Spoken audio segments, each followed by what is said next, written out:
So here we go, the Geek Speak show covering the second annual now FlyCo Mini IndieCon. Let's start down the line here. First, Ben Ferrari with us. Ben, how you doing? There. I'm good, thank you. So go ahead and look into the camera, tell them what do you have here, what do you do? My name is Ben Ferrari. I'm Pilot Studios. I publish from my home in Concord. These are my three children. Wave. I've done over almost 40 comic books and coloring books. A couple of coloring books available on Amazon, and the rest of my books are available on indieplanet.com. And I do lots of different genres over the years, and I'd be happy to tell you more about them. Yeah, start with the coloring books. Okay. Are those for all ages, or what kind of coloring books? Well, adult coloring books, I would say yes, they are for all ages. There is some somewhat adultish material, nothing extreme, but yeah, kids and adults, I think. Pilot Studios coloring book is a bunch of artwork I've done over the years with various artists, and we put it together under one cover, black and white art. You can see some really great stuff in there. And this is definitely all ages. That is on Amazon or here at shows. Jeff Johnson, who's been doing comics and animation for 25 years, a friend of mine, I was able to publish 2 volumes of The Art of Jeff Johnson, a Pilot Studios coloring book. And it is age appropriate, and that is also available on Amazon. I also did one last coloring book called The Sun Chasers, Hitler's America Coloring Book Files. And it is a fully lettered comic book, graphic novel, black and white, that you can color and read the story as well. And it's about the son of Hitler out to redeem the Hitler name. He's a good guy, taking out people like his father, like the Punisher, with a much better backstory. I'm glad you said that, because I know that title Grassy was like, wait, what do you mean Hitler's America? Yeah, what does that mean? He is a good person. He's a good man. He's trying to make up for what his father did, which obviously is an impossible task, but he's doing his best.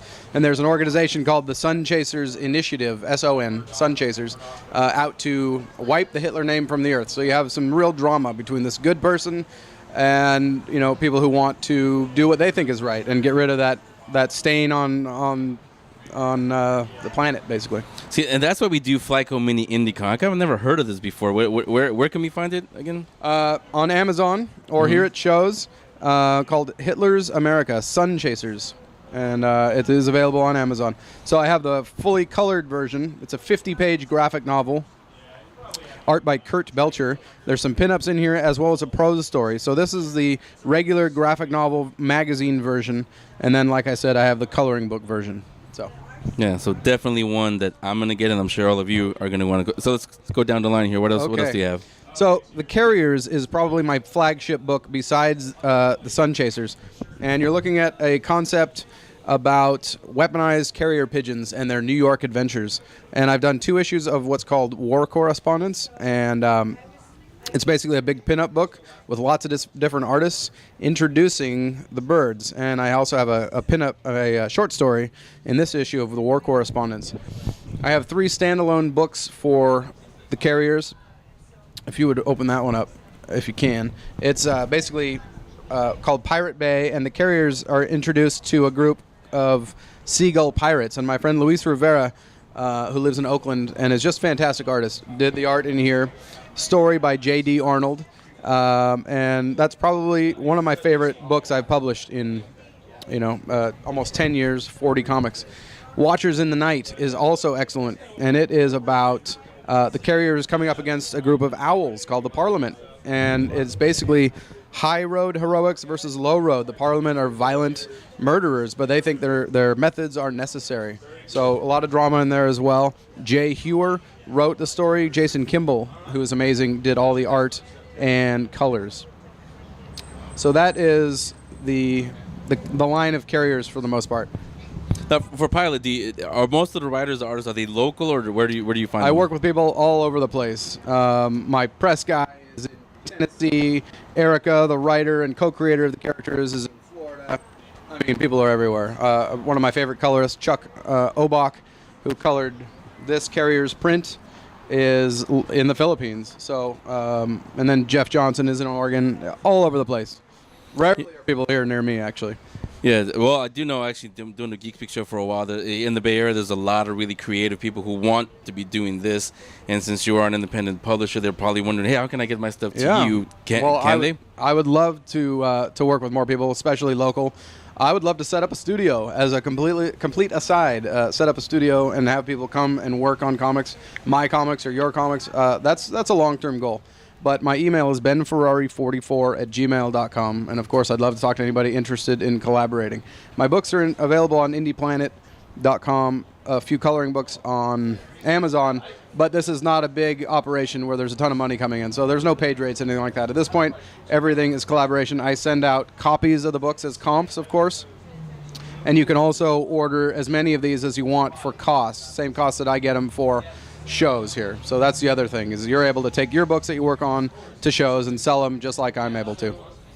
Yeah, and that's the thing about independent creators. Most of them, they know that when they start, there's not going to be a lot of money involved, and a lot of them, they're pouring in all of their own money to get it published. So yeah, that's exactly what it is. You're publishing, you're putting in money for the printing costs, and for, occasionally, like a guy named Martin Montiel, who's just a really well-known artist. Occasionally, a guy like that, I'll be able to buy a cover from him or something like that. But 95% of the time, it's all just collaboration. These guys are doing it because they want comics out there, and they want something on a resume to show who can actually pay this.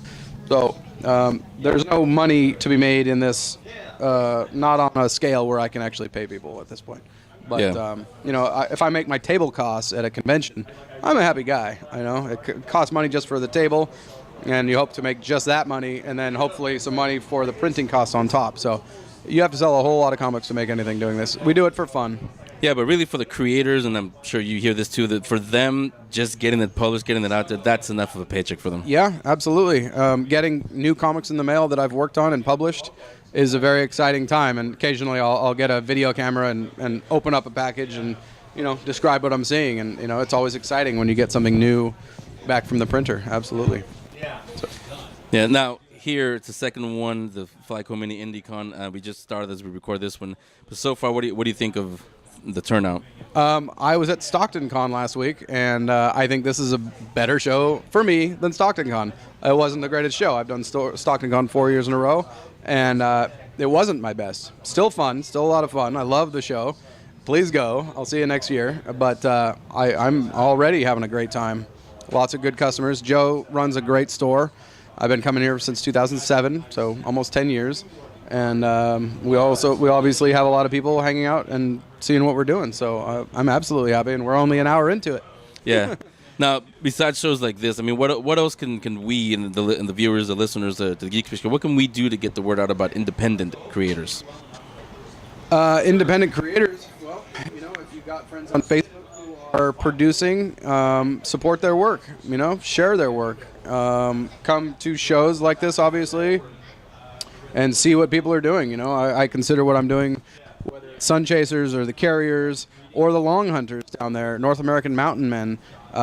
Originality is the key. So if you want something a little bit different, not the same thing that you'll get from Marvel and DC, then support those publishers. Buy a comic book, and then we can keep doing it.